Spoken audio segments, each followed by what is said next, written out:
মাদ্রাসা, হেফাজতে ইসলাম, তাবলীগ চরমনাই সবার দাবি।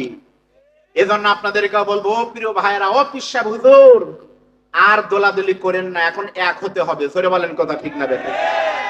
মিডিয়ার মাধ্যমে ভাইয়েরা এই নিউজটা প্রচার করবেন। এখন এক হওয়া লাগবে। যদি পেটন শুরু হয়, সবার কিন্তু হবে, খালি জামাত ইসলাম মার খাবে না।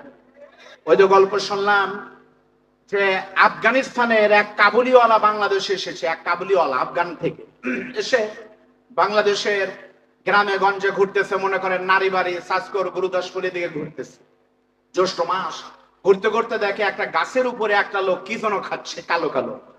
তখন আফগানিস্তানের লোক বলতেছে, ভাই কি খাও? তখন বাংলাদেশের লোক বলতেছে, ভাই, ইশারা করে বলতেছে, এটা জাম, জাম খাবে?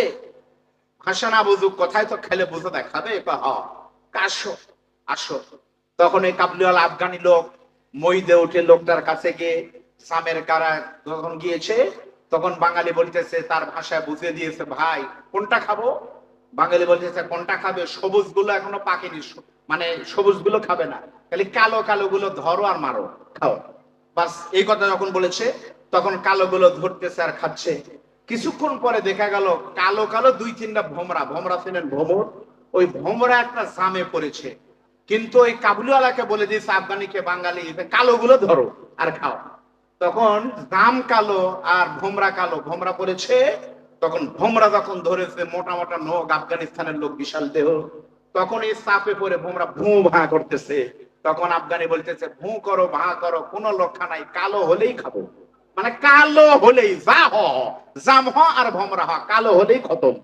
এর জন্য মনে রাখবেন, বিগত সময় আমরা দেখেছি এদেশের বিশ্ববরেণ্য মুফাসসির, যার হাতে শত শত নয় হাজার হাজার মানুষ মুসলমান হয়েছে, যার কোরআনের তাফসির শোনার জন্য বগুড়ায় তাফসির হলে নাটোর থেকে লোক যেত। পাবনা দারুল আমান ট্রাস্টের মাহফিলে আপনারা গিয়েছেন 100 কিলোমিটার দূরে। সুতরাং আল্লামা সাইদের হাতে আমরা হ্যান্ডকাপ দেখেছি। কওমি মাদ্রাসার রাহবারদের ভিতরে আল্লামা শাইখুল হাদিস আল্লামা আহমদ শফি টুপি থাকার কারণে, পাগড়ি থাকার কারণে লুচ্চা তেতুল হুজুর সংসদে তাকেও আমরা গালি দিতে দেখেছি। আমরাও দেখেছি শুধুমাত্র শাইখুল হাদিস আল্লামা মামুনুল হকের হাতে হ্যান্ডকাপ পড়তে দেখেছি। বাংলাদেশের আলেম কুল ওস্তাদ কুল শিরোমণি মিল্লাতের প্রিন্সিপাল অধ্যক্ষ সাইনুল আবেদিন হুজুরের হাতে হ্যান্ডকাপ পরা দেখেছি। সুতরাং জাম কালো হলেই কিন্তু ধরবে, সুযোগ এসেছে, আর ধরতে দেওয়া হবে না। সমস্ত টুপিওয়ালারা এক হতে হবে।